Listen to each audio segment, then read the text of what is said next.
Bueno, empezamos entonces con este tercer encuentro, ¿sí?, del Seminario de Experiencias Multinivel de Inteligencia Humana Expandida, y hoy vamos a ver el tema de cómo las fuerzas del mundo, tanto fuerzas naturales como fuerzas de la cultura, producen un efecto sobre nuestra subjetividad. La idea es incorporar además un concepto muy especial que trabaja Sueli Rolnik, que es el concepto de cuerpo vibrátil, para ver profundamente cómo estas fuerzas del mundo nos afectan.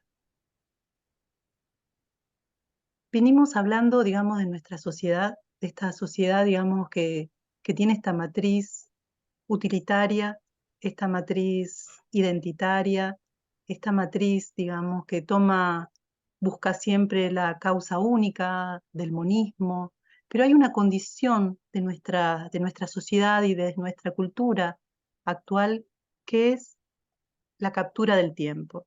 Si hay un bien preciado para el ser humano es el tiempo, porque el tiempo nos permite, digamos, la comprensión, la percepción profunda, nos permite la revisión de nuestras propias vidas, nos permite en ese sentido dar vueltas a veces nuestros rumbos, pero estamos siempre apurados tras las necesidades y los compromisos, es decir, nos arrastra la cultura, nos arrastran las obligaciones, el tiempo se nos vuela, el tiempo que está siempre programado, agendado, incluso nos apuramos hasta para irnos de vacaciones o para cumplir, digamos, con nuestras actividades de ocio.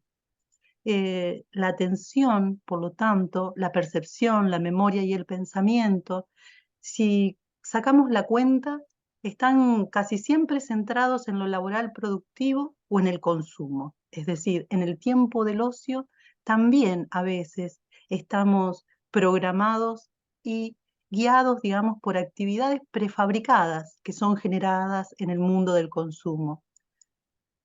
Resulta que vivimos en una cultura, ¿sí?, que no es ya la cultura de las fábricas del Fordismo, donde lo que se producía eran sobre todo objetos técnicos, por ejemplo. En Políticas del Acontecimiento, Mauricio Lazarato sostiene que en realidad la mayor producción en el mundo, digamos, productivo de hoy son las publicidades que crean mundos, fabrican imágenes de mundos, que producen de alguna forma una identificación con esos mundos que se nos proponen y nuestro deseo, nuestra pulsión, todas nuestras expectativas están allí.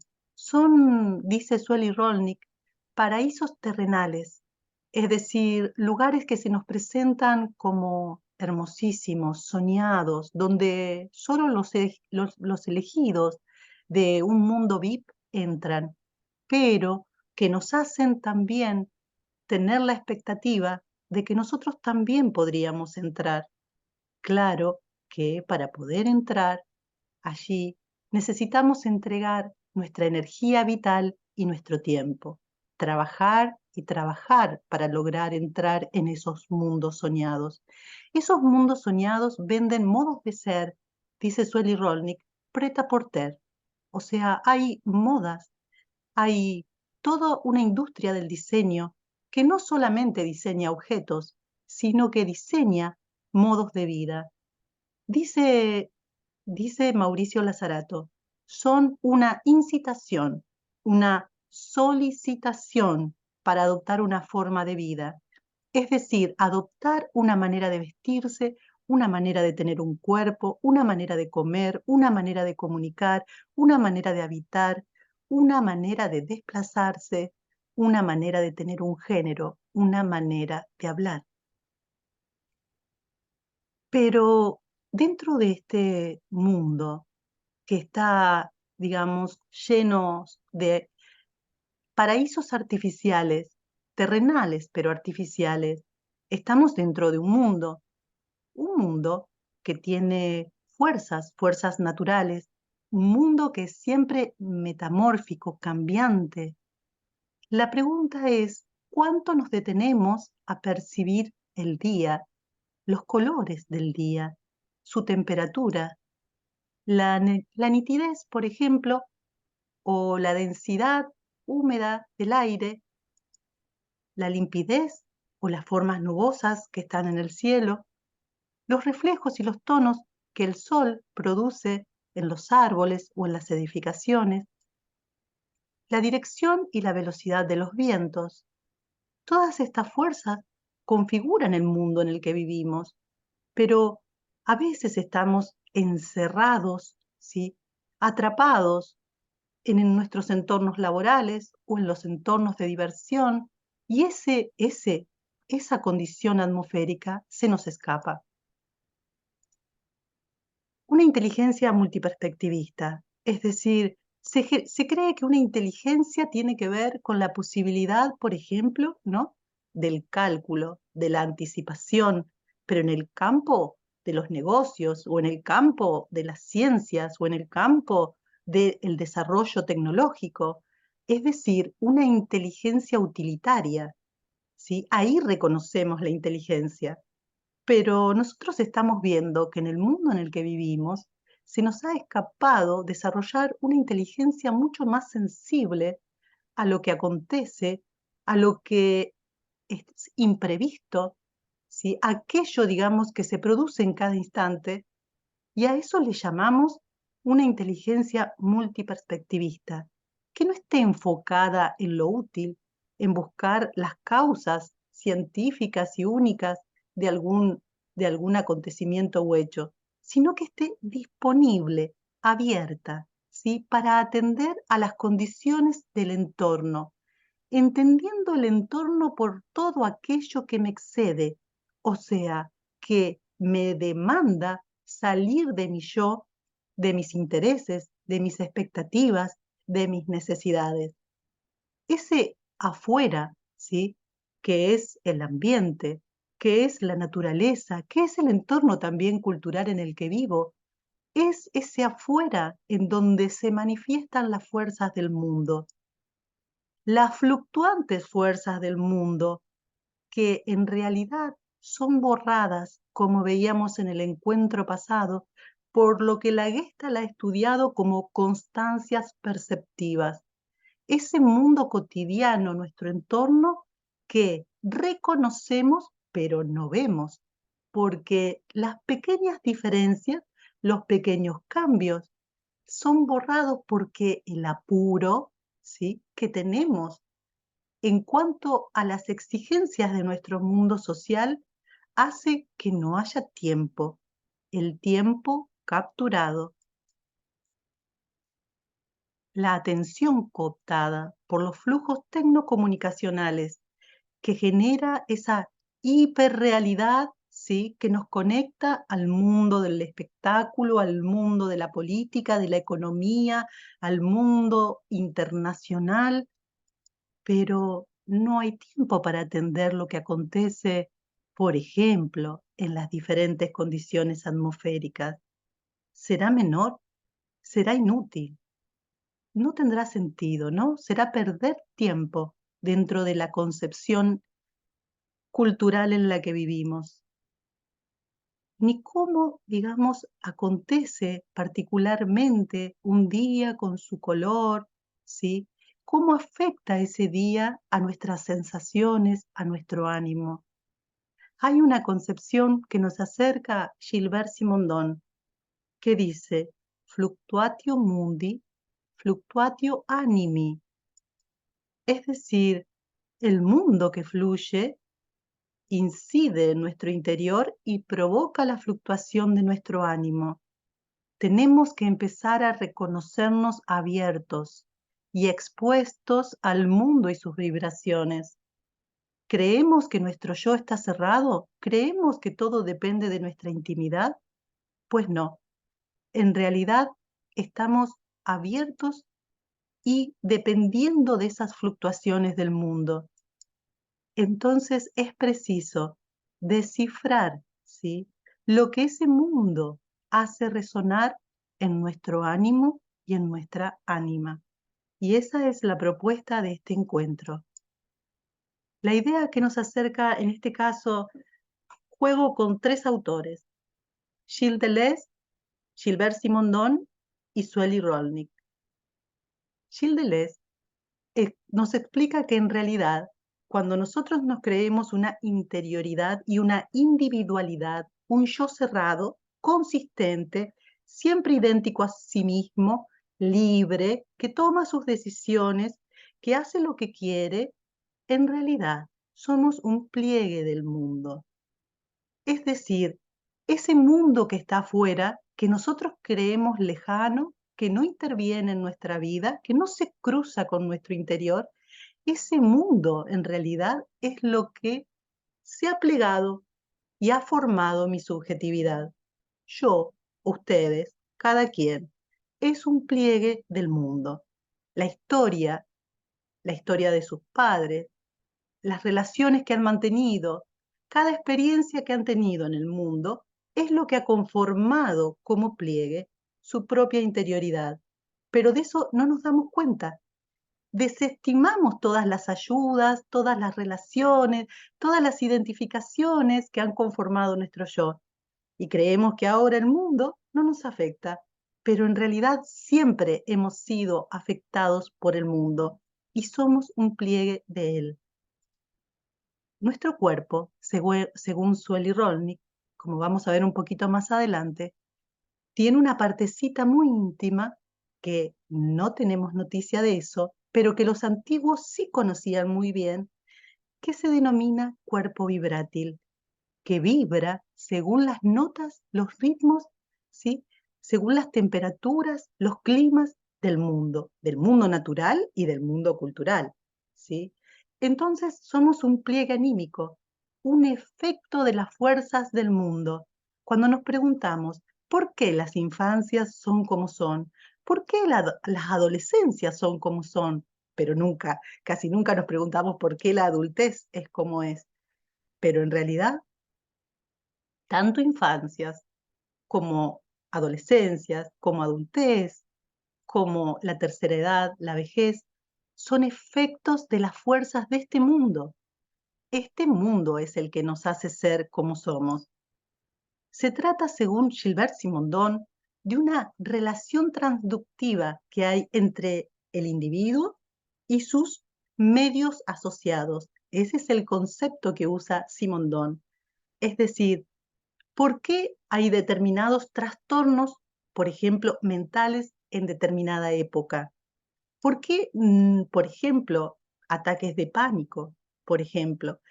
Es que el mundo nos informa y transductivamente, ¿sí? Nuestro cuerpo vibrátil reacciona a él. Hay algo, digamos, que nos hace vibrar de acuerdo a las vibraciones del mundo. Es, digamos, el ánima del mundo, el ánima como calor, como frío, como viento, como lluvia, ¿sí? Que traduce y se transduce y se transforma en nuestra ánima subjetiva y en nuestro ánimo subjetivo. Anteriormente, en la antigüedad, les decía, los seres humanos sí estaban conectados con la naturaleza. Y hoy nos convoca, digamos, en parte un eje que es el tiempo. El tiempo que vivimos hoy es un tiempo cronológico, un tiempo ordenado, digamos, de acuerdo a los números, a la cantidad, un tiempo que transcurre, ¿sí? Y que se acelera, porque de acuerdo a los cambios, ese tiempo, digamos, hace que ya casi no podamos vivir pensando, porque el tiempo se nos va, pero es un tiempo que se mide. Anteriormente, antiguamente, el tiempo no era cronológico, era un tiempo cíclico, es decir, un tiempo, ¿sí? Que se experimentaba no por la cantidad, sino por la cualidad, es decir, una comprensión cualitativa del tiempo, un tiempo notablemente distinto que el cronológico. En el tiempo, en la comprensión cualitativa del tiempo, el tiempo se experimenta y se mide por los eventos ambientales. y por las actividades sociales ligadas a esos eventos ambientales. Entonces, el ciclo de las estaciones, ¿sí?, ordenaba la vida comunitaria y con el verano, por ejemplo, venía la cosecha y la cosecha era un festejo para toda la comunidad. Y entonces aparecían, digamos, las actividades compartidas, el tiempo de la recolección, el tiempo de la degustación, el tiempo del festejo. Luego había otro tiempo, ¿sí?, que venía con el declinar ya de los eventos de la naturaleza. Entonces implicaba otras actividades sociales, otros cuidados, y así el tiempo daba vuelta, el tiempo volvía, y en cada momento el ser humano estaba ligado por sus actividades sociales a la conexión con el ambiente. Había lo que podemos denominar una intuición o conexión osmótica, es decir, como si no hubiera de alguna manera división entre el yo y el afuera, permeable, ¿sí?, que deja pasar esas fuerzas y de alguna manera contagia al cuerpo, mimética, en el sentido que más o menos, digamos, las actividades tienen que ver con la condición ambiental. Si hace frío, nos recluimos, nos cuidamos, ¿sí?, nos reconcentramos, hacemos actividades de interior. Es el tiempo del descanso, por ejemplo, el tiempo óptimo para la reflexión. Si hace calor, salimos y todo es expansivo y todo, digamos, es holgorio. Entonces hay una intuición también corporal del entorno. Esta era otra modalidad de vivir. Cuando nosotros decimos, ¿cómo reinventamos esto que las fuerzas del mundo cultural han hecho conmigo? Bueno, pues siempre hay que reconectarse con otros modos de vida anteriores, premodernos, supongamos, no para copiarlos, sino para saber que en algún momento nos podemos dar la opción de mirar el tiempo, la condición climática, el afuera del ambiente, de los árboles, la vida de la naturaleza, de los pájaros, para decir, me conecto un poco con eso. ¿Cómo está hoy el tiempo? ¿A qué me invita? ¿Qué actividad me pide? Y seguirlo. Pues retornamos un poquito para recordar la figura de Amaterasu, la Omikami que les presenté en el encuentro pasado, la diosa de la luz. Pero hay algo en ella, en Amaterasu, ¿sí?, que es clave dentro de la cultura Shinto japonesa y que se asemeja a la figura que representó Perséfone en la cultura griega. Es decir, hay personajes, así también como Isis en Egipto, personajes de la mitología que son o sirven o han sido utilizados o incluso existen porque marcaban y explicaban los cambios de la naturaleza, el cambio de las estaciones. Es decir, tanto Amaterasu, ¿sí?, cuando se retira y se encierra en la casa celestial de la piedra o en la cueva, ¿sí?, lo que hace es retirar la luz a los seres vivos, en realidad para ellos a los 800 miríadas de dioses, 8 millones de miríadas de dioses, ¿sí?, que en realidad son todos los seres de la naturaleza, que de alguna manera van a entrar, ¿sí?, esperando a Amaterasu, en una compenetración, en una espera, quizá en un letargo, ¿sí?, que va a ser, digamos, que se represente con la ausencia de Amaterasu, como con el rapto de Perséfone, el decaer de todas las hojas, la savia de la naturaleza y de las plantas, y entonces es la llegada, digamos, del otoño y del invierno. Cuando Amaterasu sale, cuando Perséfone retorna, se festeja la vuelta de la luz solar en su potencia y con ella la primavera. Nosotros trabajábamos estuvimos trabajando con Okusai. Y ahora retomo, ¿sí?, una de las estampas o 4 de las estampas que no vimos y que marcan el cambio de las estaciones. En esta estampa que estamos viendo, que es el Fuji rojo, ¿sí? Que es parte de la serie del Camino del Tokaido, es decir, de las 36 vistas del monte Fuji, por lo tanto, que está realizado ahí entre 1829 y 1833, algunos lo marcan entre 1831 y 32, que es el tiempo que Hokusai tarda en recorrer el Camino del Tokaido y que por lo tanto lo lleva a estar frente al Fuji en las distintas estaciones. Él tiene estas impresiones. Se encuentra en algún momento en pleno verano, ¿sí? Con esta imagen, al menos con esta creación que él hace o esta traducción cromática que él hace del Fuji rojo, contrastando con un viento del sur y un cielo claro. Acá vemos, digamos, un Fuji encendido. Es de las pocas estampas de las 36 vistas en las que el Fuji está solo. Está la inmensa masa, ¿sí? Que está roja, ¿sí? Totalmente estallada, pero porque no está sola en realidad, sino que ha establecido relaciones con el calor del verano que lo han afectado y lo han transformado. El Fuji encendido, ¿sí? Con ese color rojo, vermellón, como semejante a la amenazante lava, por la elevada temperatura que ha alcanzado el día. A cada quien, el calor, ¿sí? La temperatura o el frío nos provoca variaciones de nuestro ánimo. Tenemos claro o nos preguntamos cómo un día de verano provoca cierto estado de ánimo en nuestra subjetividad? ¿Cómo incide, por ejemplo, para alentarnos a determinadas actividades y desalentarnos a otras?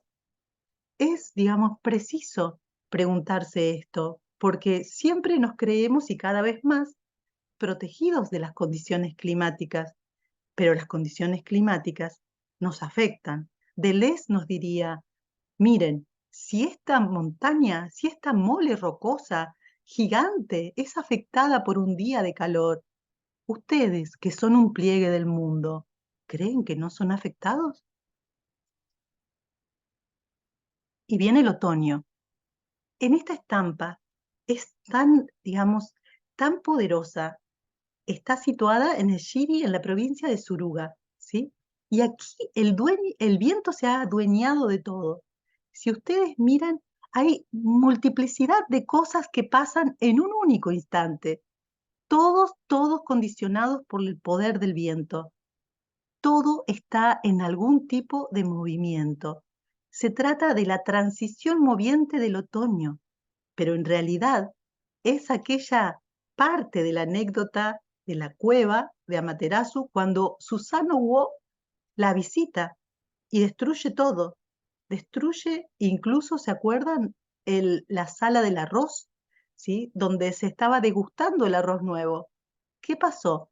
Había pasado la cosecha, ¿sí? Y ahora llega Susano Wo, que lo destruye todo. Es el viento el dueño absoluto de los cuerpos que se ven afectados por sus fuerzas. Los personajes en esta estampa se encogen de alguna manera y todas desarrollan todo tipo de estrategias y artilugios posicionales para resistir, ¿sí? La fuerza del viento, el ímpetu de este viento que los golpea y les arranca sus posesiones. El viento se lleva las hojas del árbol, se lleva las hojas de un mensajero que jamás llegarán a destino, se lleva los sombreros de los caminantes, ¿sí? Los músculos de los cuerpos tensos, los torsos encorvados, la cabeza gacha, las manos como garras o puños apretados, reteniendo lo propio, el sombrero, algún bulto, para que no se lo lleve el viento. ¿Cómo nos afectan los vientos?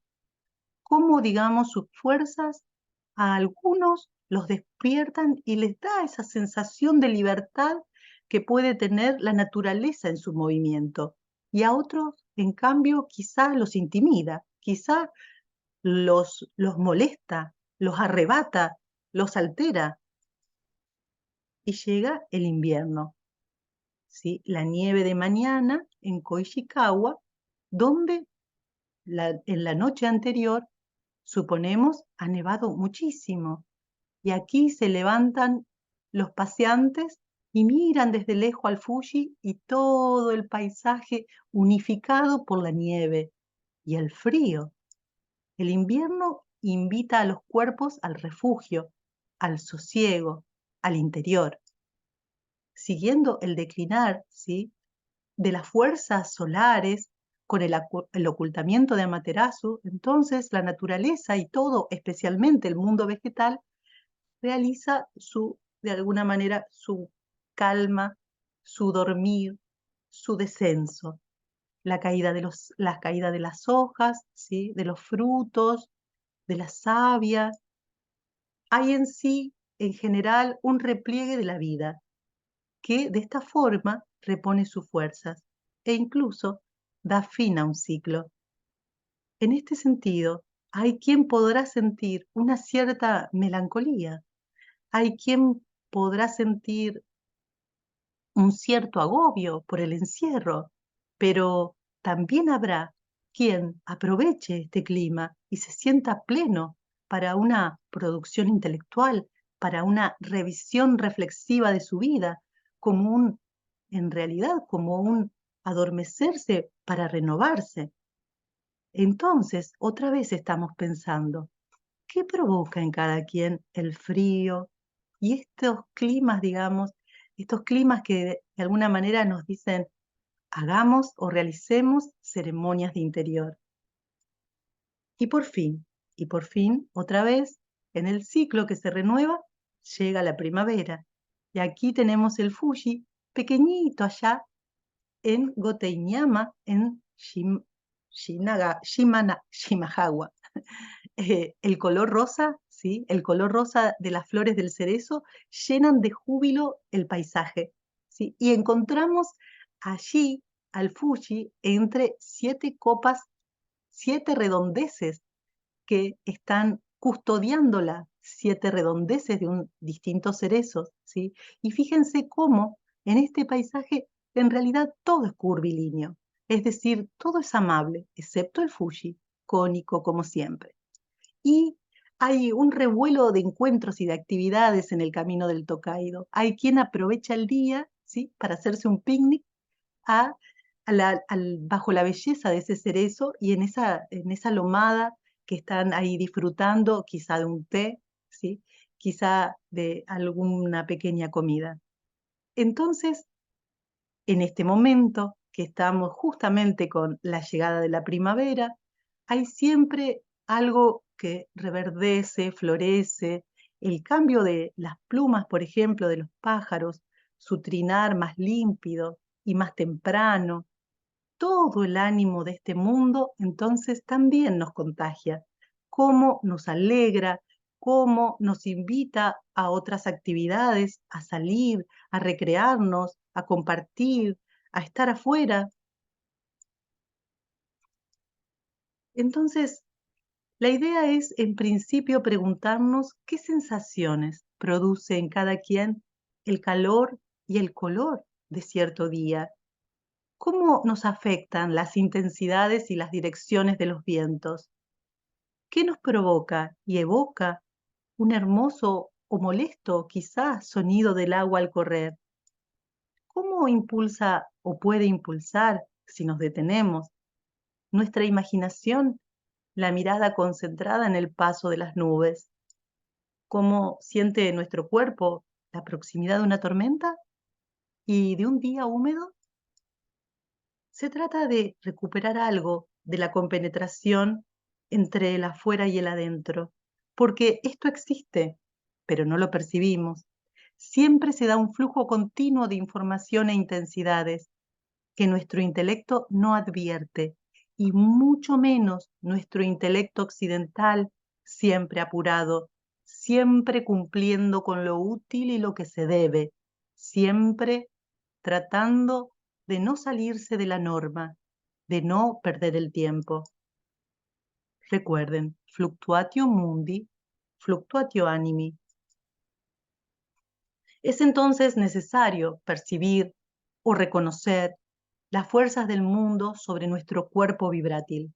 Y ahí entramos en este concepto, ¿sí?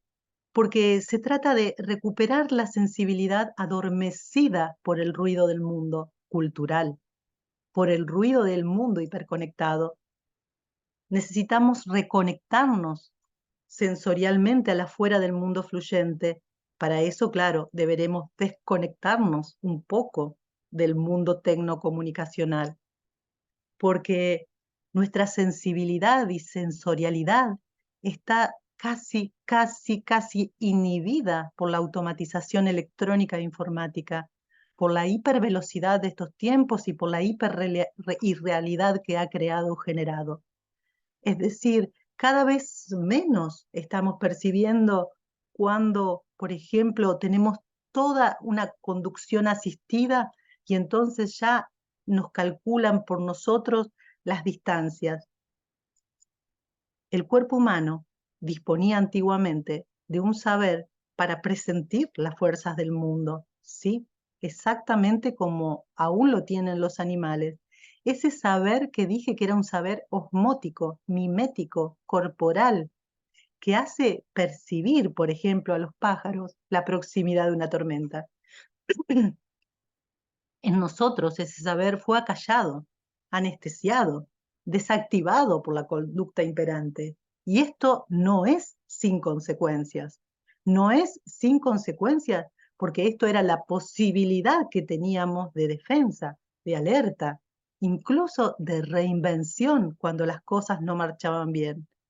Al estar anestesiado, desactivado y acallado, ¿sí? Algo en nosotros no va a funcionar o va a funcionar por otro lado. Entonces, la noción de cuerpo vibrátil es una noción que nos propone Sueli Rolnik, que es una psicoanalista y filósofa de origen no es francesa, brasileña, que trabajó con Deleuze y con Guattari, y que lo recibió a Guattari allá por la década del 80, cuando Guattari recorrió Brasil, y de ahí sale uno de los libros, digamos, que cuenta esa experiencia, que es Micropolíticas del Deseo. Para Sully Rolnick, la subjetividad se relaciona de un modo doble con el mundo. Desde la dimensión psicológica, ¿sí? Tenemos nuestra memoria, nuestra percepción, nuestros sentimientos, nuestra inteligencia, ¿sí? Que nos permite manejarnos por las coordenadas habituales, es decir, por nuestra percepción e inteligencia, nosotros reconocemos las formas habituales de la cultura. Compartimos ciertas representaciones sociales que nos dicen, ¿sí? Esto es algo útil, esto es nuestro lugar de trabajo, esto es mi familia, esto es mi ámbito de recreación, esto es determinada condición de un día, pero, ¿sí? Tenemos otra dimensión que es una dimensión más corporal, es la dimensión de las sensaciones, que sería aquello que nos permitiría aprender al mundo como un campo de fuerzas en constante mutación. Cuando digo sensación, cuando Sueli Rolnik dice sensación, es el nivel más íntimo de nuestro cuerpo, aquello que no puede decodificarse vía el sentimiento o vía el lenguaje. Es decir, es algo que nos afecta muy íntima e internamente, pero que no percibimos. Las fuerzas del mundo actúan sobre nuestro cuerpo vibrátil. Se trata de una capacidad involuntaria e inconsciente, ¿sí? Que tiene que ver con el plano intensivo de nuestro cuerpo y que es además algo que funciona a nivel subcortical. Esto quiere decir que la información que se produce en nuestro cuerpo vibrátil no llega a la decodificación que está en la corteza cerebral. Por lo mismo, no puede traducirse en decir estoy triste, me provoca tristeza, me provoca alegría, me provoca enojo. No llega a sentimiento. Es algo, digamos, que es de la condición Entonces, de esa intuición que no puede explicarse, lo que hacía que una persona antiguamente dijera, sé que va a venir una tormenta, sé que va a haber un problema, algo intuitivo, pero no puede decodificarse. Pero esto, además, digamos, fue silenciado históricamente, ya que como no puede traducirse ni en sentimientos ni en lenguaje, es descartado de nuestra esfera cognitiva. Es decir, ¿qué puedo decir de esto? Nada, si no puedo decodificarlo. Pero ojo, porque que yo no pueda decodificarlo ni por los sentimientos ni por el lenguaje, no quiere decir que no produzca en mí sensaciones intensas y vibrátiles fuertemente. Lo que ocurre, nos dicen estos filósofos, es que las fuerzas del mundo son siempre invisibles porque como están en constante mutación y metamorfosis, son inéditas. Entonces no entran dentro de las coordenadas habituales. No las podemos decodificar porque el lenguaje no nos presta sus herramientas para poder nombrarlas. Ni los sentimientos son claros porque dependen del lenguaje que los nombra. Entonces aquí nos hallamos, digamos, en una encrucijada. Las intensidades del mundo se expresan en nuestro cuerpo, pero como nosotros nos concebimos como una identidad cerrada, no podemos verla, pero en realidad somos atravesados por esas intensidades del mundo. Y esas vibraciones y ritmos del mundo se pliegan en nuestros ánimos subjetivos y muchas veces nos enferman, nos alteran. No sabemos por qué nuestro ánimo es un ánimo oscuro, opaco, como, digamos, desvitalizado. La fluctuación del ánimo, entonces recordemos, según Simondon, se produce por el contacto entre el afuera y lo más íntimo que está en nosotros, que habita, vibra y vive en nosotros, y que somos nosotros, que es nuestro cuerpo vibrátil con nuestras sensaciones, en donde resuenan las notas, las ondas, los ritmos, los ruidos del afuera. ¿Y qué hacemos? El único modo que tenemos para nombrar esas sensaciones es utilizar recursos de la lengua que no son los recursos denotativos del lenguaje. Tenemos que buscar modos de crear analogías, metáforas, alusiones. ¿Se lo pedimos prestado? ¿Se lo robamos al arte? Porque las sensaciones, ¿sí?, son mínimas, básicas, pero absolutas. Placidez o malestar. Algo combina conmigo un día de frío, por ejemplo, o un día de lluvia, y me hace estar bien. O un día no combina conmigo, un día de calor y de viento, ¿sí? Y me produce un profundo malestar. Pero como no lo puedo nombrar ni sentir con claridad, me afecta y no puedo hacer nada con ello.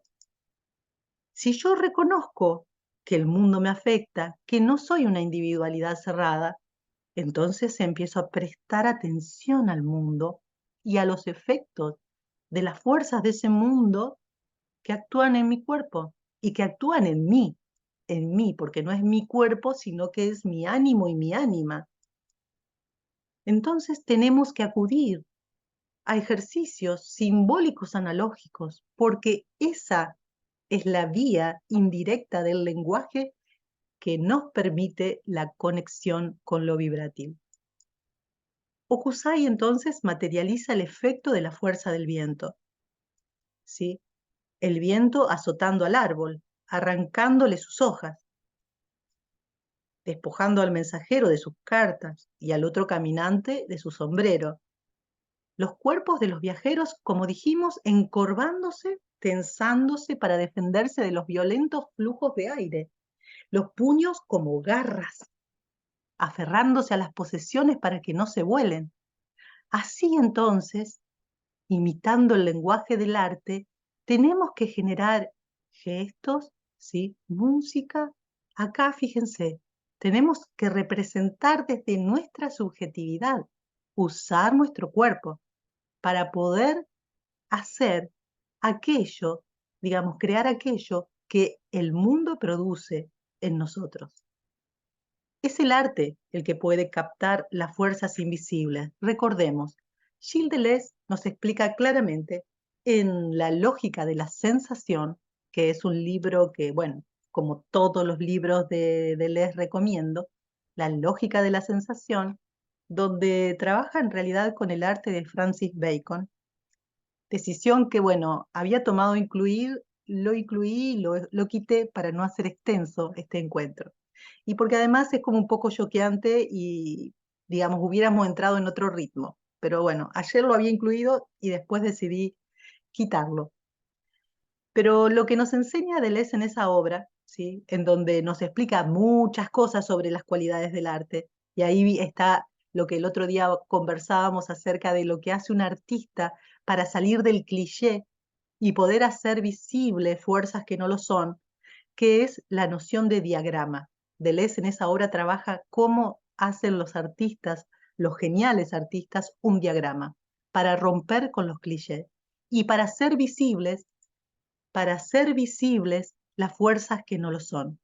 Paul Klee decía, y Deleuze lo cita en este libro, la tarea de la pintura, pero también la tarea de la música y de la literatura y de todas las artes, es no representar, no es representar lo visible, no es copiar lo que ya vemos, porque eso es hacer un cliché.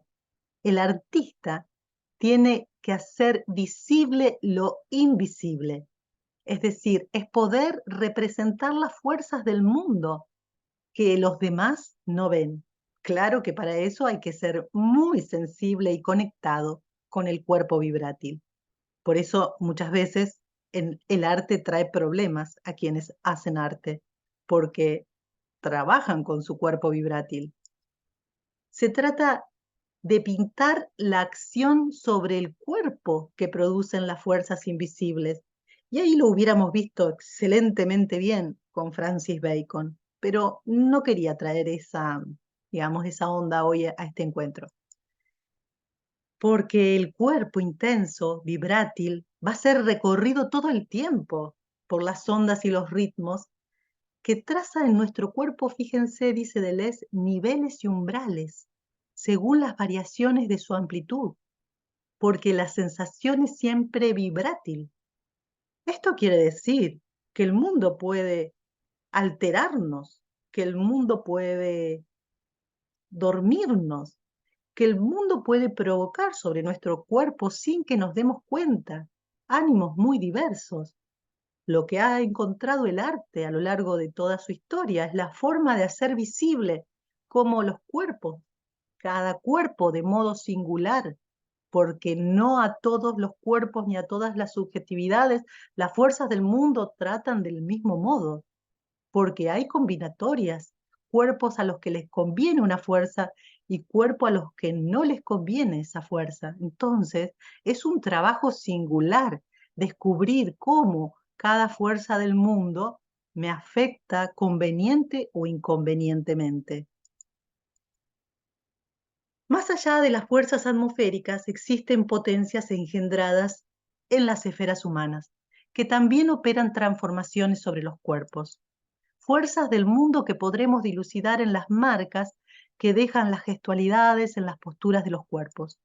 Impactos de las potencias de ese afuera fluyente, del mundo de la cultura, del mundo de la economía, de la política, de los entornos sociales tal como existen en nuestros contextos, que imprimen en los rostros tal vez ciertos rictus, quizás ciertas muecas que a veces intentan semejar felicidad. A veces movimientos ampulosos, un tanto excesivos, otras un caminar endurecido, un moverse mecanizado como robótico. La cuestión es que, bueno, que solo nos queda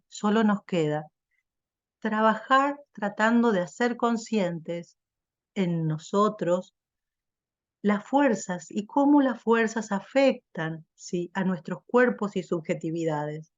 Y para eso tenemos que crear formas simbólicas que hagan visible la afección sobre nuestros cuerpos de una fuerza del mundo. Se trata de generar una materialidad simbólica. Se me ocurrió esto porque, no sé, no trata de una representación, el concepto de representación está muy criticado porque se cree, digamos, que representar es volver a presentar, ¿sí?, lo mismo.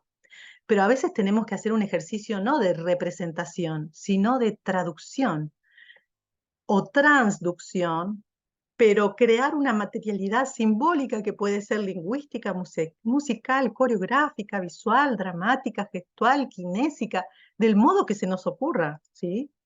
Pero esa materialidad tiene que traducir y hacer visible el efecto que opera en los cuerpos la vida como potencia de variación. Una fuerza puede abollar un cuerpo, ¿sí? Puede hacerlo cuando, por ejemplo, lo que explica Deleuze con Francis Bacon, los cuerpos que duermen parecen aplastados.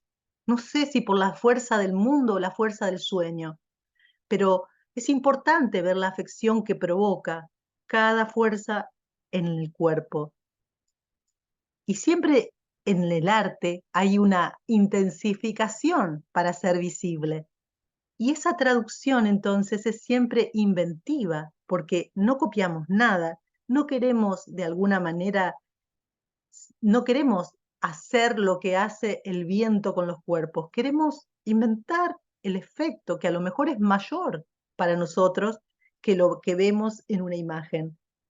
Entonces se trata de hacer una traducción o transducción inventiva del efecto que produce una fuerza. Y solamente esto nos podrá ir entrenando, ¿sí?, de modo imaginario, pero también vivencial, a nuestra percepción e intelecto para que comprenda las dimensiones que una fuerza puede alcanzar. Nos imaginamos entonces así las fuerzas culturales, ¿no? Pero bueno, un paso antes del ejemplo modelo que vamos y que es muy cortito y que es básico, muy básico, quiero adelantarme un poquito para lo que vamos a desarrollar en otra oportunidad más profundamente. Pero la cuestión es, ¿cómo se puede desarrollar una inteligencia colectiva? Partimos de la base conceptual vygotskiana, ¿sí? ¿Qué quiere decir que la inteligencia? Toda inteligencia, ¿sí?, depende siempre, digamos, de una actividad social. Por la ley de doble formación, nosotros debiéramos saber, ¿sí?, que primero siempre se realiza algo con otros. Claro, no puntualizamos en eso, porque nosotros decimos, logré hablar, logré escribir, logré caminar, logré andar en bicicleta. Lo que no vemos es que siempre hubo un otro que me ayudó, me enseñó y lo hizo conmigo incluso. Entonces, la idea es en realidad que toda inteligencia se logra y se desarrolla dentro de una actividad compartida. Es decir, no es porque estudiamos de memoria conceptos, sino porque realizamos una actividad con otros y que luego, solo después que la realizamos con otros, esa actividad es apropiada como potencia subjetiva. Claro, nosotros en educación casi siempre dejamos hacer las cosas solos a los estudiantes, pero nos perdemos que la potencia de la inteligencia está en la actividad compartida. Tomamos entonces esta base y nos vamos al concepto de colectivo de Gilbert Simondon para entender por qué a veces no pasan las cosas cuando pensamos que debieran pasar. Es decir, que va a haber un desarrollo de inteligencia y hay cosas que juegan en contra. El problema es que, digamos, la inteligencia colectiva no se va a producir dentro del ámbito de lo comunitario. Gilbert Simondon discrimina, mejor dicho, dos planos de las relaciones sociales. Uno es el plano para él que él denomina en su contexto teórico el plano de lo comunitario. Cuando somos comunidad, ¿sí? Cuando somos comunidad necesitamos cumplir funciones. Para abastecernos, ¿sí?, necesitamos compartir representaciones, porque tenemos que cumplir normas dentro de la vida común. Por lo tanto, las conductas deben ser medianamente previsibles, ¿sí? A este plano de lo comunitario, Gilbert Simondon lo denomina el nivel de las relaciones interindividuales, es decir, para resolver nuestros problemas de alimentación, de vestimenta, de vivienda, para nuestra cotidianidad, necesitamos las relaciones comunitarias, donde además se produce una distribución de roles y funciones medianamente fijas.